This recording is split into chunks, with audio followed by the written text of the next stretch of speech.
Assalamualaikum warahmatullahi wabarakatuh. Kembali lagi di mata kuliah basis data. Kali ini kita akan membahas konsep SQL dan DDL.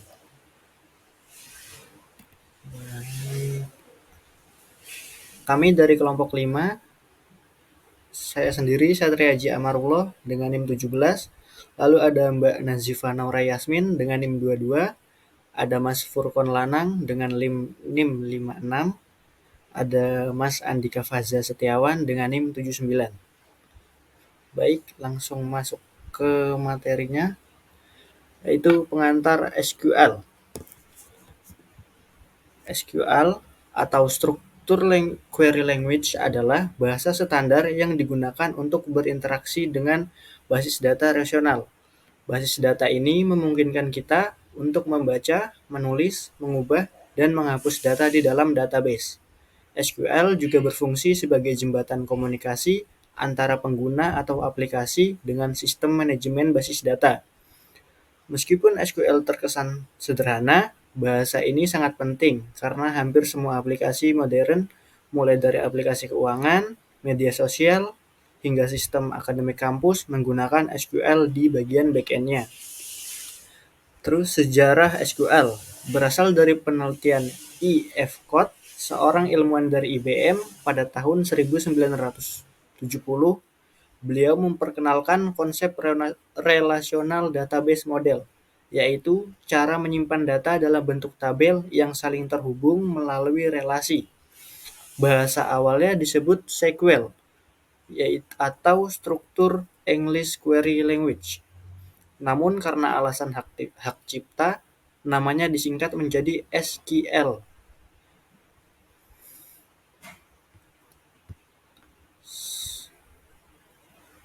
Selanjutnya ada klasifikasi SQL. Secara umum, SQL dibagi menjadi 5. Ada DDL, Data Definition Language, lalu ada DML, Data Manipulation Language. Yang ketiga ada DQL, Data Query Language. Yang keempat ada TCL, Transaction Control Language. Yang kelima ada DCL, Data Control Language. Lalu penjelasannya, DDL berfungsi untuk mendefinisikan struktur dari database seperti tabel, view, atau indeks. DDL tidak mengatur isi datanya, tapi fokus pada arsitektur database. Contoh perintahnya seperti create, alter, drop, rename, dan comment. Yang kedua ada DML, digunakan untuk mengelola isi data di dalam tabel, seperti menambah data baru, memperbarui, menghapus, atau menampilkan data tertentu. Contoh perintahnya insert, update, delete, dan merge. Yang ketiga ada DQL atau Data Query Language, berfungsi untuk mengambil data dari tabel tanpa mengubah isinya. Perintah utama dalam DQL adalah select, yang digunakan untuk menampilkan data sesuai kondisi tertentu.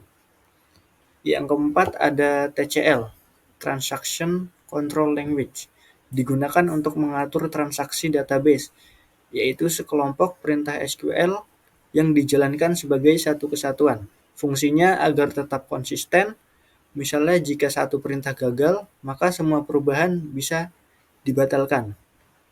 Perintah TCL yaitu ada commit, rollback, save point, dan set transaction. Yang kelima ada DCL, Data Control Language. DCL berhubungan dengan keamanan dan hak akses pengguna. Perintahnya seperti grant untuk memberikan hak akses dan revoke untuk mencabut hak akses. Bagian ini biasanya dijalankan oleh database administrator untuk menjaga keamanan data agar tidak semua orang bisa mengubah atau melihat informasi penting. Di sini kita fokuskan DDL atau Data Definition Language. Nah, DDL adalah struktur basis data yang menggambarkan desain basis data secara keseluruhan. DDL digunakan untuk mendefinisikan struktur dan kerangka dari basis data, yaitu antara lain membentuk basis data, tabel, indeks, mengubah struktur tabel, menghapus basis data, tabel, atau indeks. Fungsi utama DDL antara lain menentukan skema database, yaitu rancangan aduh, fungsi utama DDL yaitu menentukan skema database, menetapkan relasi antar tabel, mengatur integritas data melalui constraint. Perintah DDL yang pertama, create, digunakan untuk membuat objek baru seperti database, tabel, atau view. Alter untuk mengubah struktur objek yang sudah ada, misalnya menambah kolom baru pada tabel. Lalu ada drop untuk menghapus objek dari database secara permanen. Rename untuk mengganti nama tabel atau kolom agar lebih sesuai standar. Lalu ada truncate untuk menghapus seluruh data dalam tabel tanpa menghapus strukturnya. Terus yang terakhir ada comment untuk menambah deskripsi atau keterangan agar struktur database lebih mudah dipahami oleh tim pengembang. Di sini saya akan membahas fungsi perintah DDL create.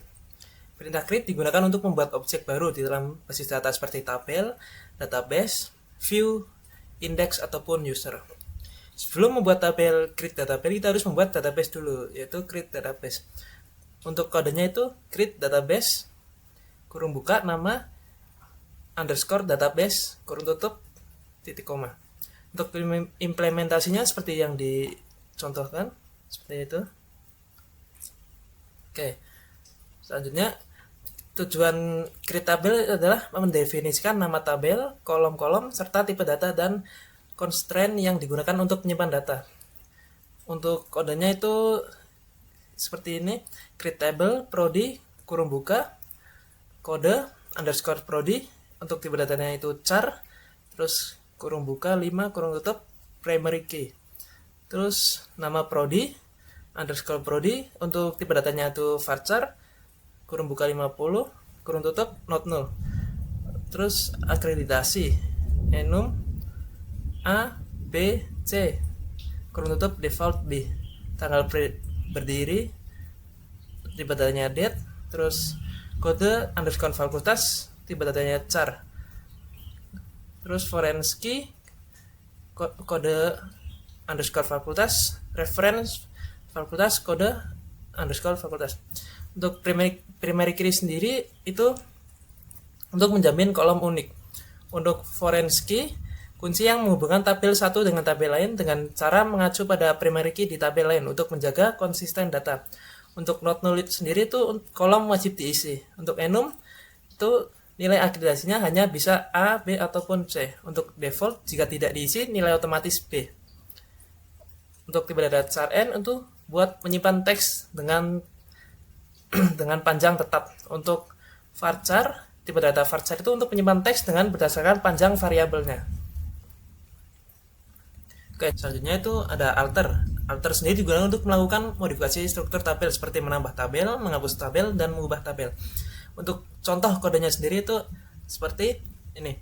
Add kolom, kapodri, varchar, kurung buka, 50 kurung tutup, titik koma. Terus untuk mengubah kolom, contoh kodenya itu change kolom kapodri.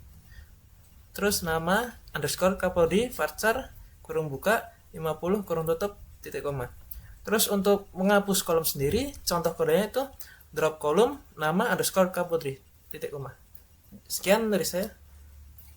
Baik, perkenalkan nama saya Furqon Lanang dengan NIM 60324056. Di sini saya akan menjelaskan perintah drop, rename, dan comment di PHP MySQL. Langsung saja, yang pertama adalah fungsi drop.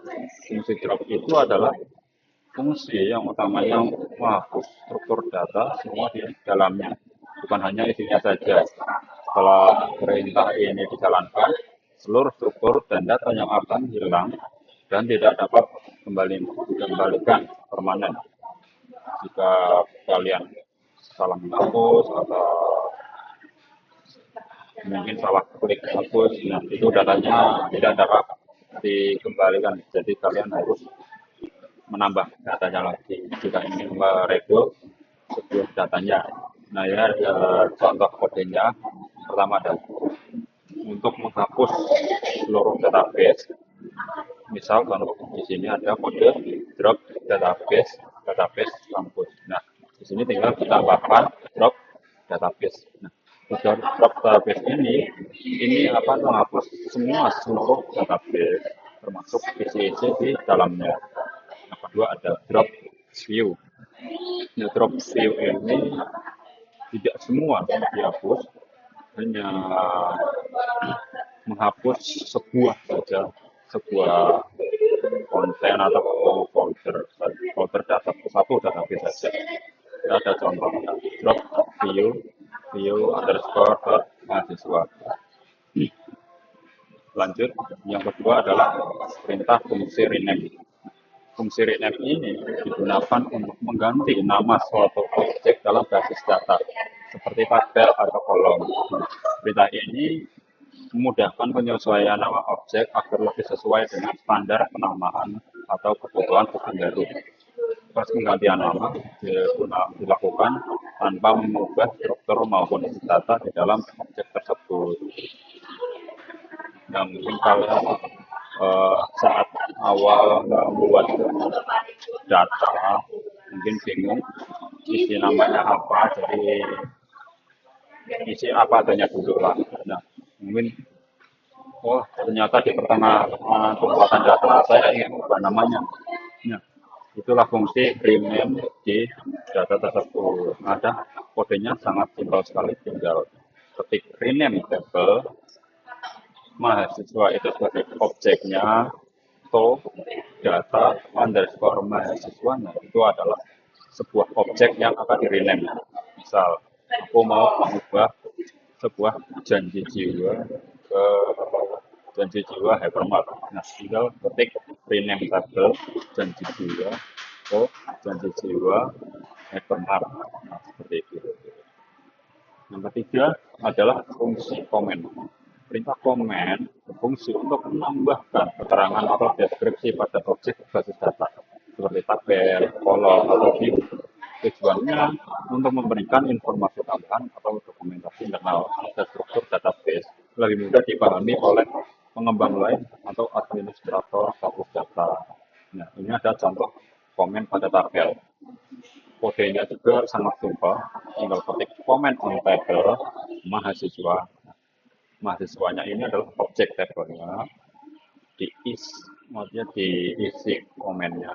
Nah, ini ada contoh tabel yang menyimpan data mahasiswa universitas. Ini untuk memudahkan saja. Terus ada komen pada kolom, memberikan deskripsi khusus untuk kolom tertentu. Kodenya comment on kolom mahasiswa. Ini nomor induk mahasiswa sebagai kunci utama. Comment on kolom mahasiswa.nama is nama lengkap mahasiswa.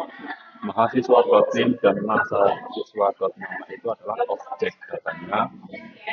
Nomor induk mahasiswa sebagai kunci utama dan nama lengkap mahasiswa itu sebagai komen di objek tersebut. Oke, itu saja. Terima kasih. Baik, kemudian di sini saya akan menjelaskan tentang fungsi perintah di DDL yaitu truncate. Perintah truncate berfungsi untuk menghapus seluruh isi data dalam tabel, tetapi tetap mempertahankan struktur tabelnya. Dengan truncate, pengguna dapat membersihkan data dengan cepat tanpa menghapus definisi tabel. Berbeda dengan perintah manipulasi data, truncate bersifat permanen dan tidak dapat dibatalkan setelah dijalankan. Kodenya yaitu ada contohnya truncate tabel, yaitu data mahasiswa. Kemudian ada fungsi perintah DDL selanjutnya yaitu view. View dalam tabel virtual yang dibentuk dari hasil query atau select terhadap satu atau lebih tabel. View tidak menyimpan data secara fisik tetapi menampilkan data dari tabel asli atau base tabel sesuai perintah yang didefinisikan. Fungsinya untuk menyederhanakan query yang kompleks, menyembunyikan data sensitif untuk keamanan, dan menyajikan data sesuai kebutuhan pengguna. Cara penggunaan atau kode view yang pertama itu membuat view, yaitu dengan create view, yaitu terus data mahasiswa dalam tabelnya. As select, kita menselect data di tabel yaitu name, nama, dan jurusan. From, yaitu dari database mahasiswa. Where jurusan informatika, di mana kita mengambil tabel dalam jurusan yaitu jurusan informatika. Terus ada melihat isi view. Untuk melihat isi view yaitu kita menggunakan select, terus from, dan data mahasiswa, tabel data mahasiswa. Terus mengubah view.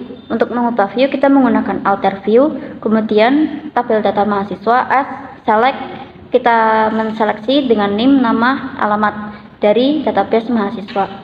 Dan yang terakhir adalah menghapus view dengan menggunakan drop view, kemudian tabelnya data mahasiswa. Oke, kemudian kita akan praktik langsung yaitu dengan menggunakan Laragon. Apa itu Laragon? Laragon adalah sebuah software environment yaitu lingkungan pengembangan lokal yang digunakan untuk membuat dan menjalankan aplikasi berbasis web di komputer kamu sendiri. Laragon berfungsi seperti SAM atau WAM, tetapi lebih ringan, cepat, dan otomatis dalam konfigurasi server. Di dalam Laragon sudah terdapat komponen penting seperti yang pertama ada Apache, web server untuk menjalankan file PHP, kemudian ada MySQL atau MariaDB untuk sistem basis data atau tempat menyimpan data, terus ada PHP, bahasa pemrograman server side, dan PHP MyAdmin, antarmuka berbasis web untuk mengelola database. Terus ada fungsi, dan di Laragon ini kita menggunakan yaitu fungsi PHP MyAdmin. Fungsi PHP MyAdmin dalam Laragon yaitu aplikasi berbasis web yang digunakan untuk mengelola database MySQL atau MariaDB dengan tampilan grafis atau GUI. Jadi tidak perlu menulis perintah SQL secara manual di terminal.